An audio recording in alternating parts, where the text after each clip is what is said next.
All right, everyone, welcome to part 3, our final part. Now that we've discussed the basics of file creation, of listing conversion, of how to get your documents uploaded and all that fun stuff, let's focus a little bit now on how we can kind of communicate with our clients with the information we have in our property files, as well as kind of talk about what the closing process is and how we kind of wrap everything up. Now let's entertain a different scenario here. Let's say we go back to the checklist right here, for example. And we know that we have some items that are in review, right? Let's go ahead and say that in some cases, maybe one of these had been rejected, right? So, maybe someone came along and rejected our 1.2 seller's agent to seller item right here. So we need to actually get that fixed. Maybe they missed a signature, maybe they refused to sign, whatever it might be. Okay, so what we actually want to do in cases where someone's rejected a document or where we know we need to get something fixed is actually come back into the Documents tab here. And any file here that we know needs to be kind of taken care of, right? So for example, if this seller's advisor right here had been rejected by our file reviewer, maybe we missed something, a signature or some initials. What I want to do is actually select it just like I did before when I emailed it out, except I'm going to select it. I'm going to click on the DigiSign button right here. DigiSign is going to let me send this document to my client and have them sign it. When they sign it and it's fully executed, guess what? Because DigiSign is totally integrated in with SkySlope, it'll come right back into this Documents tab right here. Okay, let me actually walk you through what that looks like. So let's go ahead and say that our seller here, Lilia Stevens, it looks like, forgot to totally sign the seller's advisory. So let's go ahead and actually click on the DigiSign button right here and send this out. So when I do that, I'll be taken into the DigiSign area. And the first thing that we'll want to go ahead and select is just kind of confirming, do we have all the documents that we want to send out included in this envelope? And an envelope is kind of the metaphor that we'll apply to this DigiSign process, right? So just like you would send out a physical envelope to a client to have them sign, paper documents, we're going to send a digital envelope to them to do the exact same thing. And you'll notice over here on the left-hand side are all the different files that have already been uploaded to this transaction. So all the different documents that were in the Documents tab will be here. So if we're missing signatures on any of the other ones, we can go ahead and grab those too, and we can actually send out multiple documents in this envelope if we want to. Now, for our purposes today, we'll just go ahead and send out a single one. If we happen to have some templates available, we can choose a template and apply it to this document. But in this case, it's a pretty simple, this kind of situation. Maybe we're only looking at adding a signature or an initial or something like that. So we'll go ahead and click on Next, okay? So the thing that we want to do here is actually choose, who's going to be receiving this envelope. So now that we've determined, what's going to be in the envelope, we want to determine who's actually going to get it. So anybody that's associated with the property file already will be on this recipients list. So these are all people that were entered in as part of the file when it was created. So the nice thing, again, about DigiSign being integrated is that it will pull that contact information out of the file for you. So we want to go ahead and send this to the seller, excuse me. So what we want to do is actually click on this button right here that will actually include Lilia as one of the active recipients of this envelope. And we want to go ahead and enter in an email address. That's going to be very important because everything in DigiSign is email based. So we want to go ahead and include in our SkySlope training email address so that Lilia will actually receive this envelope, right? And if we wanted to include multiple recipients down here, we could. But for now, we'll go ahead and just use that as a single example here. Now, if someone that we wanted to add wasn't listed here, we can click on the New Recipient button. All we would need is their name, their email address, and we can go ahead and add them to this envelope, okay? But for now, we'll go ahead and send this out to Lilia directly. So we'll go ahead and click on the Next button up here on the top right. Now, what we're doing with this PDF here, so we have an actual form, or we have our seller's advisory, right? So this is already filled out. Maybe we filled it out in zip forms. Maybe it was filled out by hand, what have you. All those changes are already been made, and they're set in stone, so to speak. So now we have a flat, what I would call a flat PDF. And I say that because what we're really trying to do now is add in some areas for our client to interact with as though they were signing it by hand or something like that. And what we really want to do is add in basically areas for our client to click on to indicate their signature, their initials, what have you. And those are represented up here by these purple boxes. And you can see we have a couple different types of signatures. The most basic signature type, which is the actual name of the client, the initials option, which is just their initials, date signed, etc. Okay. So in our scenario here, we're kind of talking about the seller maybe just missing an initial or two. So what we'd want to do in this case, where it says seller's initials, is come up here, the initials signature type, right? So we can see that up here on the top left. If I select that, you'll see that it gets that white border around it. That means it's the active signature type.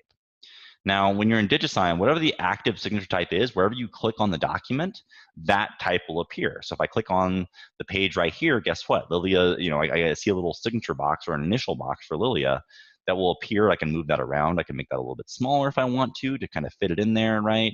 Maybe make it a little bit bigger and kind of fit it in there. If I had multiple people on the envelope that I designated as recipients, I could assign this to any person on that recipient list. So for example, if I had maybe 2 sellers that I wanted to sign this advisory, I could add another box right there. And maybe Lilia has a husband or a partner or somebody that I want to go ahead and add right there.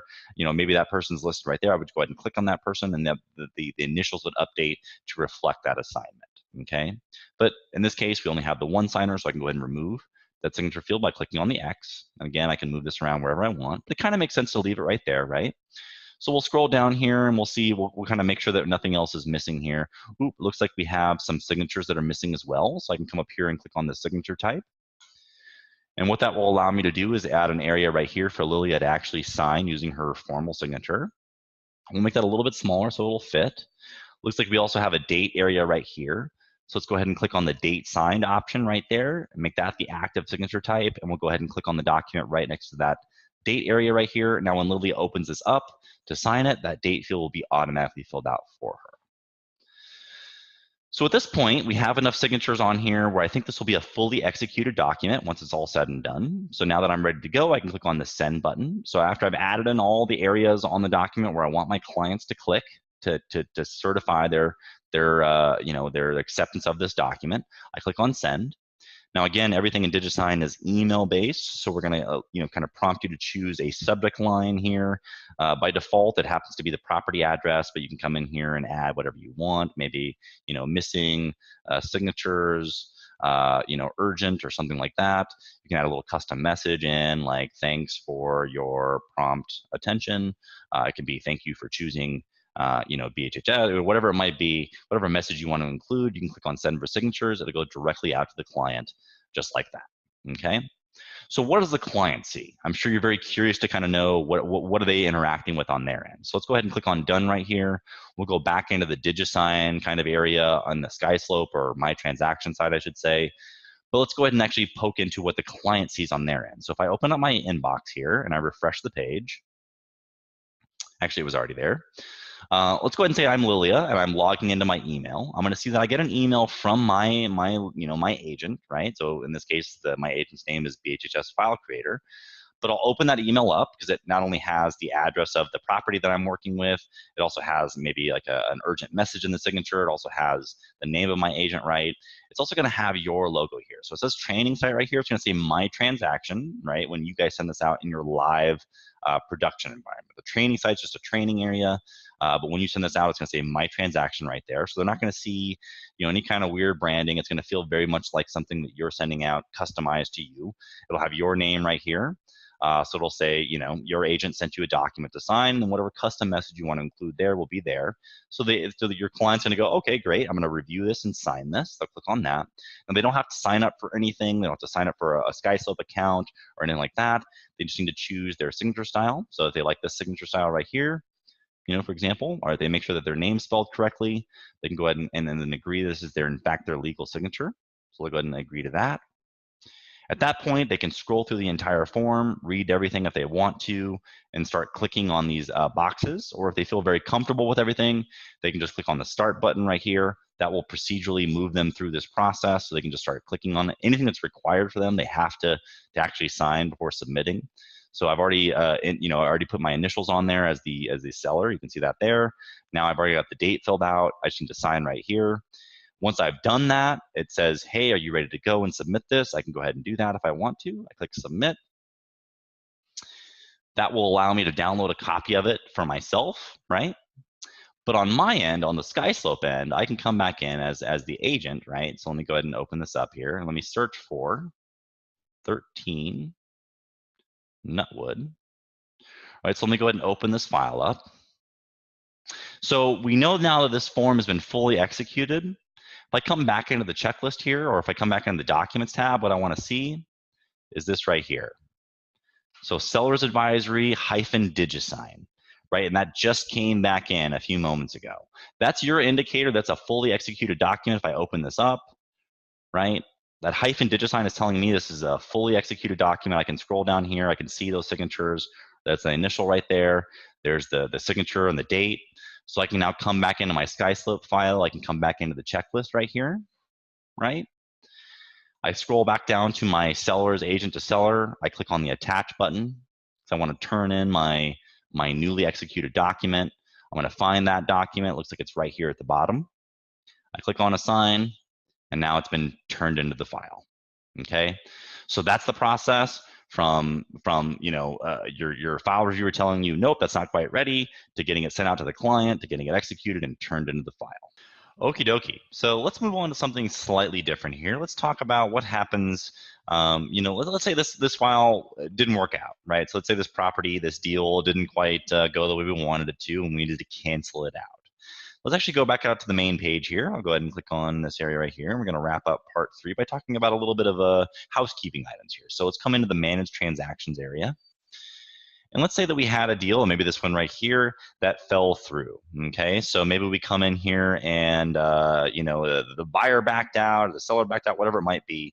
We come in here and click on this cancel transaction button. So next to each transaction will be this cancel transaction button in the manage transactions area. What this will do when you click on that is prompt you to provide some kind of reasoning. So you can come in here and say, buyer's credit was terrible, and we can go ahead and click on submit now. So one of the things to keep in mind is if you cancel a transaction that was once a listing, you have the option, as you can see here, of reactivating the listing. Okay, so that's one of the advantages of the way that SkySoap operates, right? We have these different types of files. We have a listing file, we have a transaction file. Why do we even do that? Well, in the situations where you've created a listing and you've then converted it over to a transaction, and something like this happens where the buyer's credit doesn't work, you can go ahead and then reactivate that listing. And at that point, the transaction side of things gets canceled out. And I'll show you where that goes here in just a moment. But if I went back into my listings over here, so if I shortcut to my listings tab, if I actually started through, searching through here, I can kind of just see, actually, I think it's Nutwood or something like that. There we go. There's my now reactivated listing right here. So now when I find another buyer, I can come back into this file and then remember, like on the listing side of things, I can go ahead and accept that contract and then reconvert this listing over to a transaction. Okay, so that's going to be a really important thing. Let's go back out here, and we'll go back out again to the transactions area. Something to note is if whether you've canceled a listing that got converted or whether you canceled a buyer deal, the transaction side of things, so the buyer side of things will come down here to this canceled transactions pending approval. So you're seeing that 13 Nutwood Irvine address here again. What is this right here? This is all the buyer documentation that got added. So the listing stuff got split apart and reactivated. The rest of it is sitting here in this canceled transactions pending approval area, waiting for your file reviewer to come in and actually approve this cancellation. It'll leave this area here entirely. Okay, same thing's true on the listing side. You can cancel a listing, or rather you can say you can withdraw a listing is what we say, and that needs to be approved by your file reviewer when that happens. Okay, so that's just the thing to remember about that. However, most of the time, or at least what we're rooting for anyway, is not for these files to be canceled. What we actually want to see is that these files get closed. Okay, so we have our transactions here. These are our deals that are under contract. We want to actually see these move through the process in a positive way. Now, we talked about earlier about, when we come in, when we're ready to close a file out, we can actually come into this specific transaction. We want to go in and create a task, right, that lets the file reviewer know it's time to review. And we already reviewed how to do that, I believe, in part 2. At that point, it's on the file reviewer to actually go in and close out the file. And they have a little button on each file that they have that's special for them, that only they can see. When they actually click on that close button, your file will come all the way down here to this close transactions to be archived area.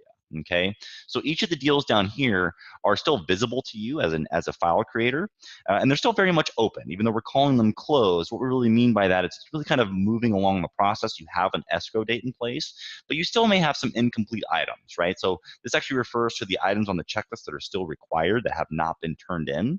So as a file creator, you want to make sure that this number is as close to 0 or at 0. You want to get that as close to as 0 as possible, right? So you really want to eliminate those incomplete items as much as possible. Okay, so get in there, take action on those files, because what you actually want to see is that this file leaves this area entirely and moves into the archived area, which we'll show you here in a little bit, okay? So let's go ahead and skip that for just a moment and jump over there in just a second here. So let me kind of come over here. So when that file gets archived, what we actually want to do is see it here in the Access Archives area. So when we open that up, you see we don't have any records here, but any file that would appear here is essentially sealed off from us as a file creator. The reviewer has basically designated this as a totally done file. We'll be able to pull documents out and things like that, but for the most part, the files that are here are, you know, ready to be paid on, and we don't need to worry about those anymore, okay? So let's go ahead and wrap up our third part here with a final kind of discussion about how to share documents with your clients once the transaction's totally closed and ready to go, okay? So what we want to do is actually go back into the Manage Transactions area. So this is going to be very important for all of you. So basically, once all the items on a checklist have been completely reviewed, we want to actually come in here. And so let's actually jump into this file right here. And we can come into the Documents area here. And we can see we have quite a few different documents here. So let's go ahead and pretend for example, that this is a file that has been completely reviewed, closed out. Everyone's, you know, more or less happy with what we have here. And what we want to do is provide some of this documentation to our client, and we want to do it in the most secure way possible. And there's actually a very particular process that your brokerage has created, and it's very important that you follow this process anytime you want to share this document, these documents that are in your property file with your client, okay? So it's going to be something we call the shared docs feature, and I'll walk you through how this works. So we covered a little bit earlier about how to email documents out of SkySlope. Well, there's another way to do it. It's a little bit more secure. So let me kind of walk you through this. So let's say we had some documents here that we wanted to share with our client. There could be some disclosures, there could be some you know, listing information, you know, contract information, whatever it might be. We can go ahead and grab one or more documents here. Let's go ahead and grab these 5 right here, okay? And what we want to do is click on the Share Documents button. And what that's actually going to do is create a link for us that we can send to our clients to provide them access to these documents. We want to do that in a very particular way that's secure and that conforms to what our brokerage wants. So the first thing we want to do is go ahead and name this document bundle.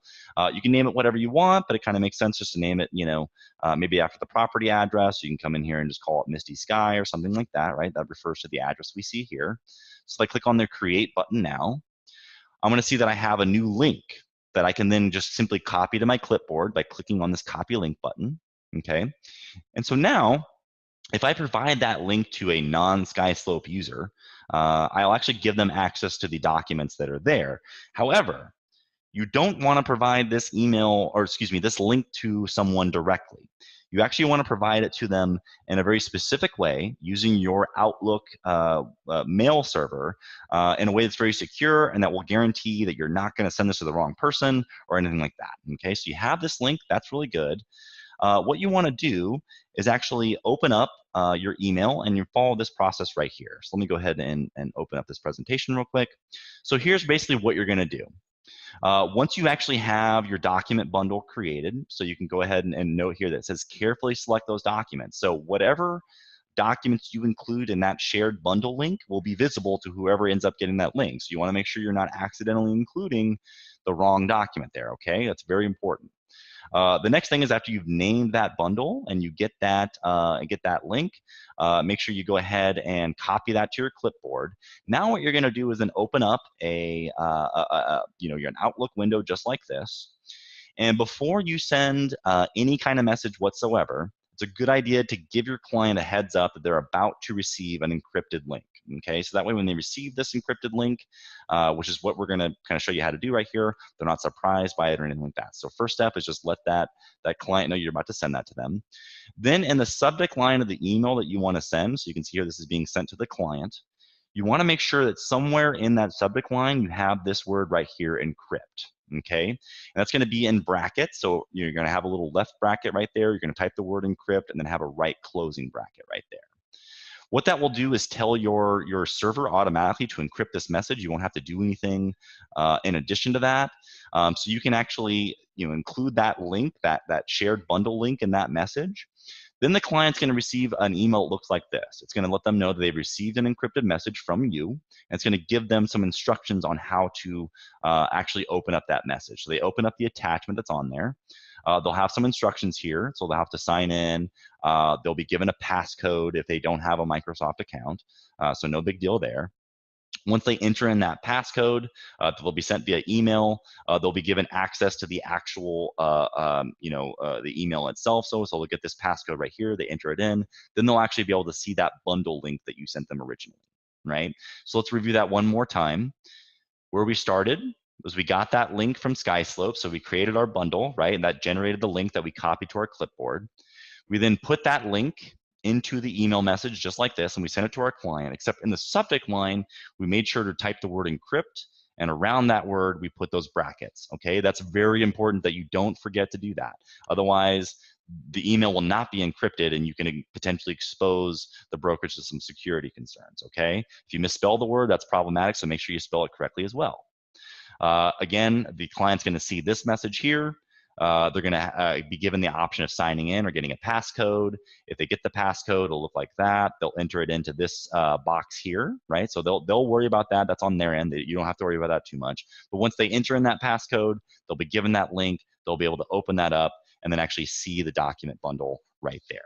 And let me actually show you what that looks like on the client end. So let's close this out here now that we've kind of discussed that a little bit more.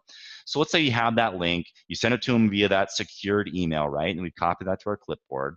Let's go ahead and log in as a non-SkySlope user, AKA your client, right? I'm gonna paste that link into my URL up there, my search bar. I hit enter.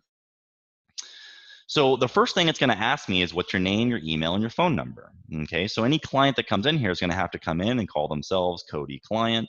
You're going to have to enter in their email address, so cody@client.com, and their phone number. So we'll say 555-541-5552. Okay, once they've entered in that required information, they can then view the documents. You can see here the 5 documents that we chose to share with whoever receives this link. It's also got the property address, the name of the agent, the company, etc. Right? So all that information is over here in case they need to contact us. But otherwise, they're free to click on any one of these files, go ahead and open them up. They can then download them to their computer really easily. So they'll have copies of all these things if they need them. And as long as this link is active, they'll have access to these files. That's why it's very important that you make sure you send this via the encrypted email, because otherwise, this could go anywhere and anyone would have access to these things. You want to be very careful about that. The nice thing about this is, as opposed to maybe emailing documents out or some other form of sharing documents, is that using the shared bundle feature that we just showed you also gives you that indication in the log. So if I come into the log right here, guess what? I'm going to be able to see not only that I created that bundle, so you can see here that we've got the record of that being created right there. I can actually see when my client opened up that link and which documents they viewed, with a timestamp record of that as well. So the shared documents feature is a very powerful tool. It's something that your brokerage wants you to utilize when you're sharing documents with your clients. But again, be very careful that you A, select the right documents when you're doing it, and B, that you use that encrypted email feature by typing in the word encrypt and having those brackets around it. Okay, so that wraps up part 3. There's plenty more to talk about in SkySlope, but this is a really great introduction. I hope you have enjoyed yourself and learned a lot. If you have any questions, feel free to reach out to Lee or to us at SkySlope. We're really excited to have you guys be started with this, and if there's anything we can do, please let us know. Thanks so much, and happy SkySloping.